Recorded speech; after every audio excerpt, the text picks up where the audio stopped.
Hola, guapos. Bueno, tal com us vam prometre, avui ja som aquí per veure la Rosa quin secret ens has preparat. Bueno, comencem amb el fondo que havíem dit d'armari, però que serà de nevera. Jo havia pensat, per començar, fer el fondo de ceba. Tenim la ceba potxada, que ens servirà per moltíssimes coses, la ceba del cop de puny, que ja es veu que és bona perquè ja té aquest aspecte, i la ceba que posem al racó tots els plats.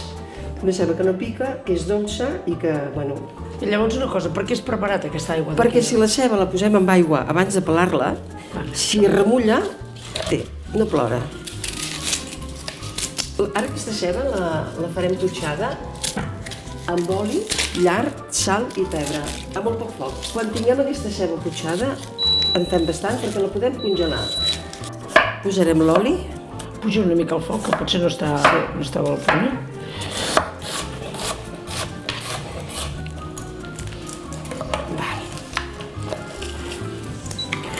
La tallem així fineta. Sí. Farem la potxada per cuinar i també farem les d'amanida. Aquesta d'amanida, que també la necessitem tallada així,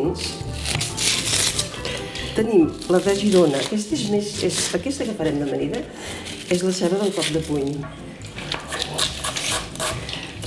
Així, mentre fem una cosa... Això, mentre jo ho tinc a punt, ja ho puc tirar. Tiro la sal, la pebre, ja ho poso dintre la cassola. I el foc baix, perquè per això diem potxar, que no vol dir fregir-la. Llavors hi tirem una mica de sal, una mica de pebre... I ja està, i el foc baix i que vagi fent. Sembla que en principi sigui lent, però com que després ho podem guardar-ho, és allò de dir un dia posem a fer ceba.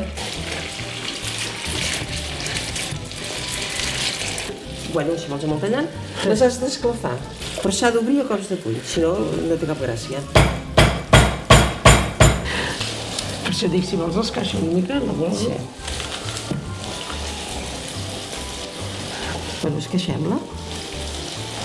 Sí, esqueixem-la una mica. Així. Mira, ja està. Fer-la ben a trossets. Sí. I ara, si vols, la posem ja en un plat. No, ara l'hem de posar en un bol amb vinagre i sal.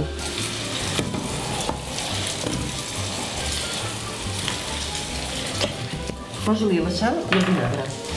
Bastant, Sí. Vale, doncs ara la deixes en un cantó i li hem de tenir mitja hora. Mira, la posem aquí reservada. Tenim la ceba potxada, ha passat una hora i ja tenim aquesta ceba, que és que realment sembla marmelada, que és el que havíem de tenir. Tenim l'aigua bullint per escaldar la de l'amanida. Això, per favor, és molt ràpid, s'ha de tirar aquí dintre. La ceba, com ja torni a fer bombolles, i corrents a esbandir. Llavors aquí ja tenim. Ja bull. Amb aigua freda. Amb aigua gelada. Amb aigua freda la posarem en un bol amb oli, vinagre, sal i pebre. Ja està, Mònica, la pots amanir. Tenim les 3 cebes ja. Aquesta, ara la rentarem també, perquè és una altra ceba d'amanida. La teníem amb vinagre i sal. Vale, porta-la aquí. Primer amaneixo aquesta. Sí. Que és amb pebre, amb sal i sobretot amb vinagre de Jerez. Vinagre de Jerez. I oli. I oli de riquina. I ara ben coberta d'oli. Ja està. Vinga. Ja la pots posar a part i es podrà posar a la nevera. I ara em dones la vermella que l'haig de secar. Aquesta s'ha d'aixugar amb un paper ben aixugada i també amanir-la, però aquesta sense sal, perquè la sal ja l'hi hem tirat abans mentre l'hem curada. O sigui, aquesta només vinagre i oli. Ara em sembla que estàs enxafant l'oli. Sí. Vinga.